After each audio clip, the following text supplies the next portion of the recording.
2007, Crackdown delighted Xbox 360 players by casting them as a futuristic super cop who, through vigorous jumping, driving, and shooting, could actively enhance his abilities and extend his influence over a large urban landscape. Now it's 2010, and Crackdown 2 is hoping to delight Xbox 360 players with pretty much the same thing. You are once again cast as a powerful law enforcement agent charged with cleaning up Pacific City. Your powers increase as you use them, and striving to jump higher and punch harder can be addictively satisfying. You can cause a lot of mayhem across the city, and there are no shortage of new objectives to keep you busy. Yet despite the abundance of things to do, Crackdown 2 often feels like a shallow experience. There's no proper story to spur you onward, and you spend the majority of the campaign with the same handful of mission types.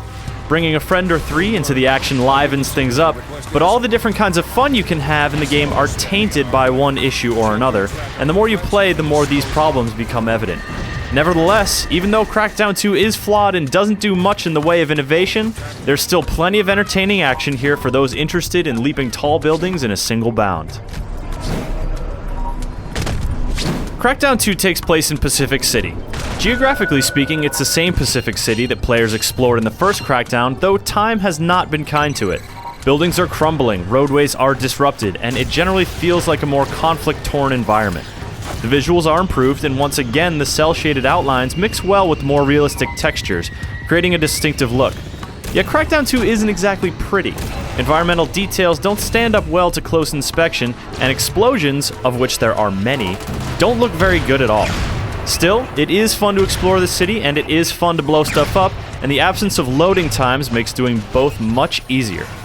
In fact, exploring the city is one of the most entertaining parts of Crackdown 2, thanks largely to the liberal placement of attribute-boosting orbs throughout the city.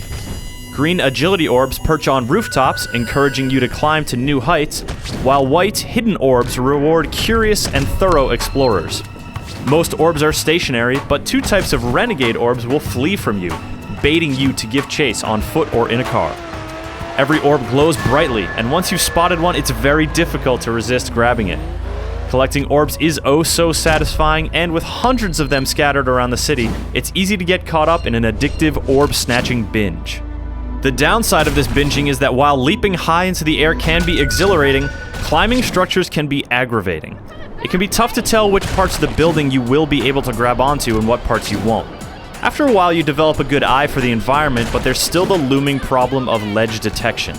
Crackdown 2 is inconsistent in this respect, so you may jump at the side of a building to grab what you know to be a ledge, only to fall impotently to the ground many stories below.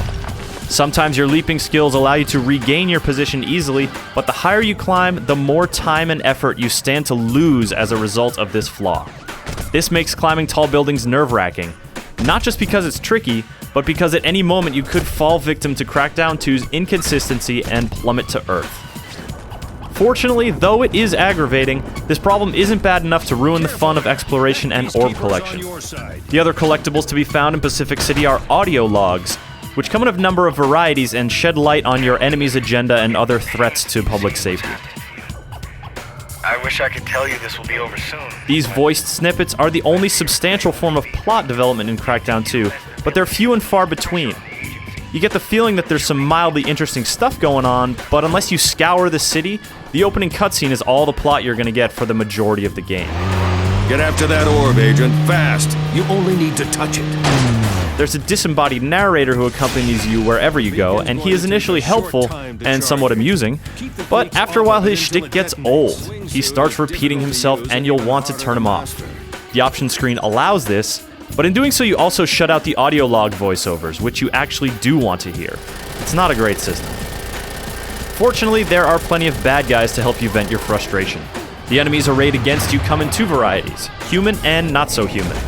Your human enemies are the Cell, a group dedicated to fighting you and your agency. Your other enemies are the Freaks, zombie-like creatures that overrun the city at night, killing anyone they can get their claws on. At the outset of the game, you're told about both factions, assigned a few different combat-based objective types, and set loose in the city. Fighting men and monsters can be fun, and increasing your arsenal and melee strength is rewarding. The deadly accuracy of the harpoon gun and the Jedi-like power of the UV shotgun are particular highlights, and the weapons you find in the environment can be just as fun. Bashing enemies with lampposts, bus stations and cars is an enjoyable way to flex your power, but combat in Crackdown 2 is pretty simplistic. In the early going, you can shoot and punch your way through enemies fairly easily, and when things get tough, the tough jump around with a rocket launcher and duck behind buildings to regenerate health. Laying waste to lots of enemies is inherently satisfying, as long as you don't get caught by knockdown attacks or explosions. Both will cause you to ragdoll and roll around limply for an annoying amount of time, leaving you powerless to defend yourself against repeated attacks. It has its moments, but eventually combat loses its luster because your enemy encounters don't vary greatly, and they become repetitive. You can mix things up by driving around the city in any car you choose to get into, or by summoning an agency car at a drop point. The agency cars handle the best and have special abilities, making them the most fun, though other cars have radios installed so you can hear actual music while you drive. The cracked pavement can give you some trouble, but races, stunt rings, and renegade orbs provide good incentive to get behind the wheel. Just be ready for some trouble if you drive during the day. Pacific City's civilians think nothing of gathering en masse and wandering into the street in an effort to become roadkill, and God help you if you ever hop a corner. It's very difficult not to massacre civilians while driving, and the violent police retaliation against you is the annoying result. The Crackdown 2 campaign can be played cooperatively over Xbox Live, with up to 4 players simultaneously romping around one city.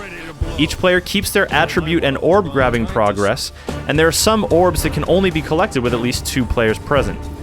More company makes things more enjoyable, and though only the host gets to keep campaign-related progress, there's more than enough opportunity for cooperative, or not so cooperative, fun to make teaming up worthwhile.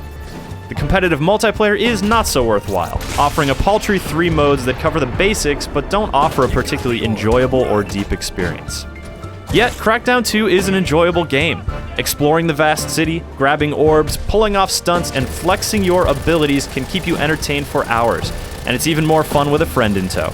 The lack of narrative makes the campaign feel directionless and repetitive, and the different flavors of action are all tainted in one way or another. Those with high hopes for a stellar sequel will be disappointed, but Crackdown 2's core action and appeal remains very strong, making it a fun stop on your summer video game tour.